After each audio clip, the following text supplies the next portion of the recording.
And I am just amazed about her depth and her wealth of knowledge. And I just want to thank you for what you continue to do for the people of the state of New York. And we really have an asset by having you with us. Thank you very much. Yeah, I'd just like to welcome everyone this morning.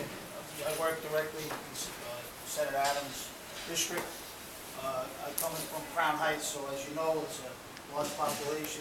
And one of the things we just want to get out to everybody, and we always do at our meetings or any group that gets together, is the counterterrorism number to get out to people to report any suspicious activity. That's 1888 NYC SAFE, and we get a lot of leads that way, which help our task force, along with the FBI, work on different leads. And I think out of 4,000 jobs last year, it led to 200 real good cases that they investigated. So it's very important that we get that out there and just protect our way of life. And any way we can do that together, it always is better, as this proves, where the FBI and the NYPD work together in this case. So thank you all for being here. And again, we have to work together to protect our way of life and, you know, keep people safe. And if we can prevent one more attack, that's what this is about. So thanks.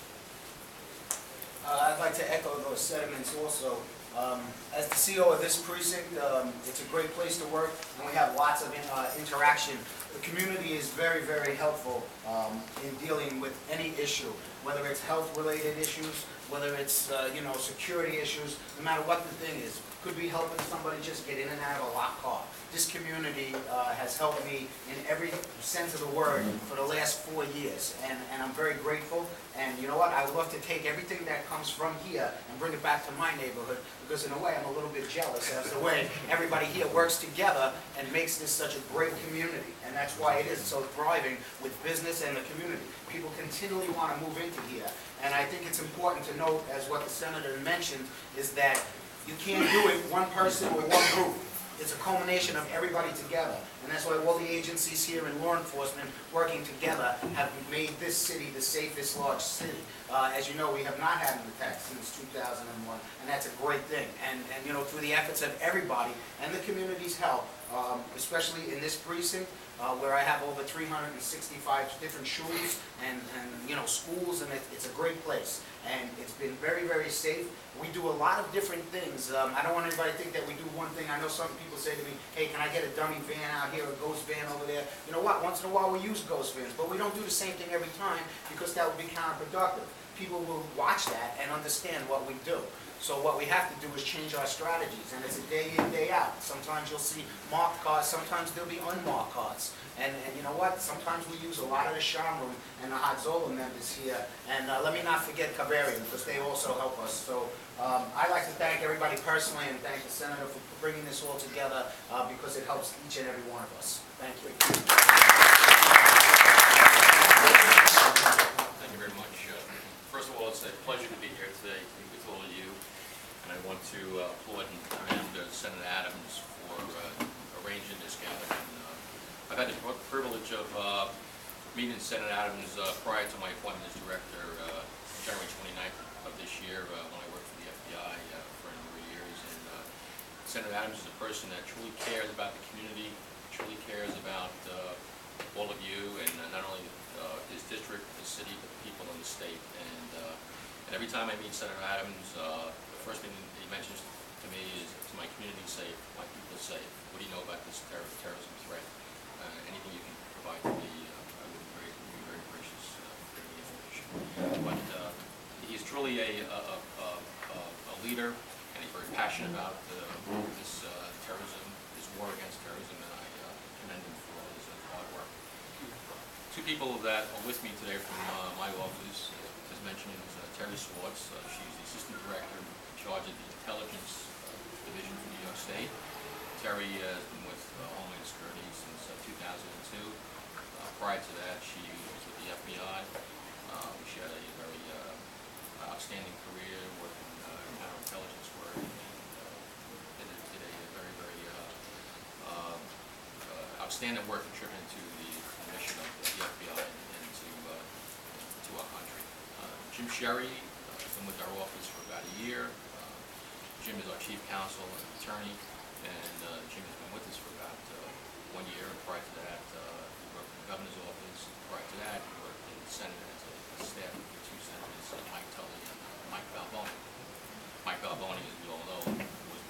time, Mike was the Deputy Secretary of Office of Public Safety. And today, Denise O'Donnell has assumed that role, and she is marvelous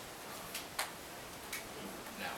So, anyway, I just want to give you a brief background on where I come from, and many people have different answers for that, but I became director on January 29th of this year, and prior to that I was with Credit Suisse as a global director of security, and prior to that I was with the FBI, retired in September of 2005.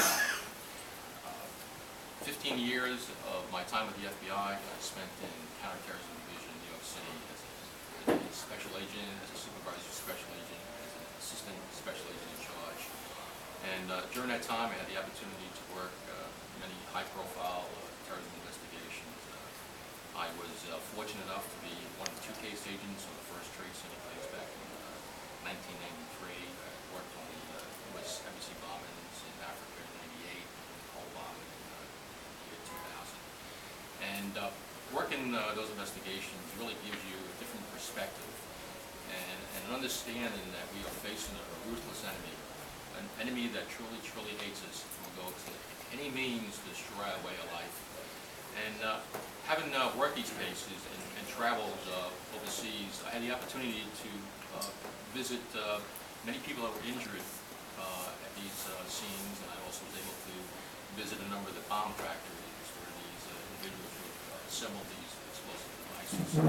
I remember walking into the Trade Center on February 26th and the destruction that these individuals caused. Initially they thought it was a transformer that blew up, but eventually turned out to be Ramsey Yosef and his gang of terrorists who placed explosives in that building. Ramsey Yosef was a unique character. He came to the United States in the fall of 1992. He came here and recruited people, put the operation together. The whole operation cost about $5,000 to $6,000. That night, the 26th, he was gone.